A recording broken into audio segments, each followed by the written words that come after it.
क्या straight of Hormuz खुलने से क्रूड ऑयल की कीमतों में बड़ी गिरावट आ सकती है? क्या इंडिया का ऑयल इंपोर्ट बिल कम होने वाला है? सबसे बड़ा और सबसे अहम सवाल, क्या पेट्रोल, डीजल, एलपीजी और इन्फ्लेशन पर राहत मिल सकती है? और आखिर कौन से सेक्टर्स हैं जो इसे पूरी घटनाक्रम के सबसे बड़े विनर्स बनकर उभर सकते हैं? आज हम बात करेंगे दुनिया की ऑयल इकोनॉमी के उस स्ट्रैटेजिक रूट की जिसके खुलने या बंद होने का असर सिर्फ ऑयल मार्केट पर नहीं बल्कि ग्लोबल इकोनॉमी, शेयर मार्केट और आपकी जेब तक भी पड़ता है। जी हाँ, हम बात कर रहे हैं स्ट्रेट ऑफ हॉर्मुज की। पिछले 3 महीनों में अमेरिका और ईरान के बीच जारी तनाव ने पूरी दुनिया में एनर्जी मार्केट्स को हिला कर रख दिया है। जब ईरान ने हॉर्मुज रूट को बंद करने की चेतावनी दी और इस महत्वपूर्ण समुद्री मार्ग पर संकट गहराया, तब क्रूड ऑयल प्राइसेस में तेज उछाल देखने को मिला। इन्वेस्टर्स और ट्रेडर्स को डर था कि अगर ऑयल सप्लाई बंद हुई तो पूरी दुनिया में एनर्जी क्राइसिस खड़ा हो सकता है। लेकिन अब हालात बदलते नजर आ रहे हैं। रिपोर्ट्स के अनुसार ईरान ने अमेरिका के पीस प्रपोजल पर सकारात्मक संकेत भी दिए हैं। दोनों देशों के बीच तनाव कम होने की उम्मीद बढ़ रही है और इसी के साथ स्ट्रेट ऑफ हॉर्मुज के फिर से सामान्य रूप से खुलने की चर्चाएं भी तेज हो गई हैं। अब सवाल है, आखिर हॉर्मुज इतना महत्वपूर्ण क्यों है? दरअसल स्ट्रेट ऑफ हॉर्मुज दुनिया की एनर्जी सप्लाई चेन की सबसे अहम चोक पॉइंट माना जाता है। यह फारस की खाड़ी को अरब सागर से जोड़ता है और मिडिल ईस्ट के प्रमुख ऑयल प्रोड्यूसिंग कंट्रीज को दुनिया के बाकी हिस्सों से जोड़ने का काम भी करता है। यूएस एनर्जी इंफॉर्मेशन एडमिनिस्ट्रेशन यानी कि EIA के मुताबिक हर दिन लगभग 2.09 करोड़ बैरल क्रूड ऑयल इसी रूट से होकर गुजरता है। ये दुनिया की कुल ऑयल कंजप्शन का करीब 20% हिस्सा भी है। आसान शब्दों में कहें तो दुनिया के हर 5 में से 1 बैरल ऑयल का रास्ता हॉर्मुज से होकर ही गुजरता है।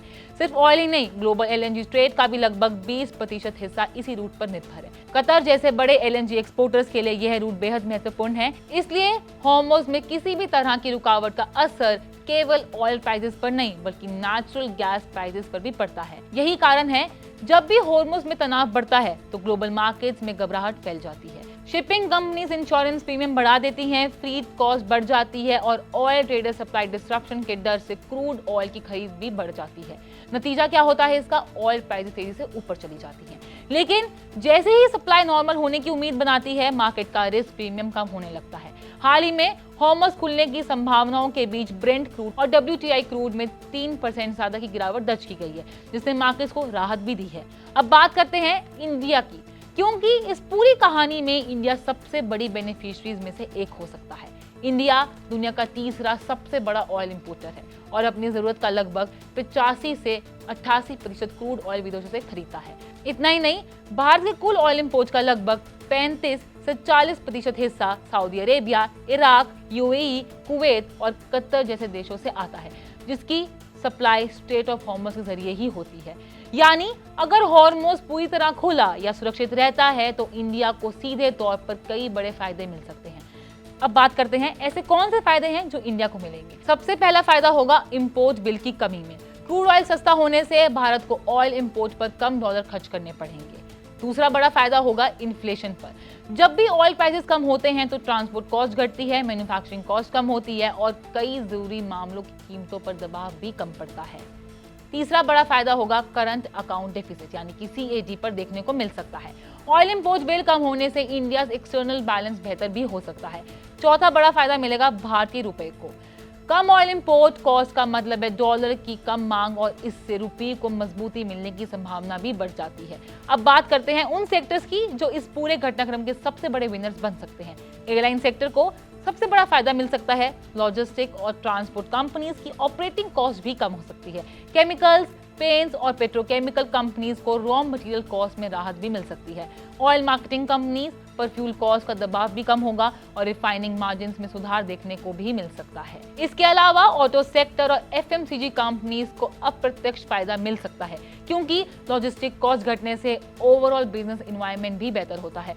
कुल मिलाकर देखा जाए तो स्ट्रेट ऑफ हॉर्मुज का खुलना सिर्फ एक जियोपॉलिटिकल इवेंट नहीं है, ये global energy market, oil prices, inflation, rupee, share market और इंडिया की इकोनॉमिक ग्रोथ से जुड़ा एक बड़ा इकोनॉमिक ट्रिगर माना जा रहा है। अगर मिडिल ईस्ट में शांति बनी रहती है और हॉर्मुज रूट सामान्य रूप से संचालित होता है तो आने वाले महीनों में क्रूड ऑयल प्राइसेस पर दबाव कम रह सकता है। इंडिया का इंपोर्ट बिल नियंत्रित रह सकता है और इकोनॉमी को एक बड़ी राहत भी मिल सकती है। यानी हॉर्मुज का खुलना सिर्फ ऑयल टैंकर्स के लिए अच्छी खबर नहीं है बल्कि ये भारत की इकोनॉमी, कॉर्पोरेट प्रॉफिट्स और आम आदमी के लिए भी एक पॉजिटिव डेवलपमेंट साबित हो सकती है।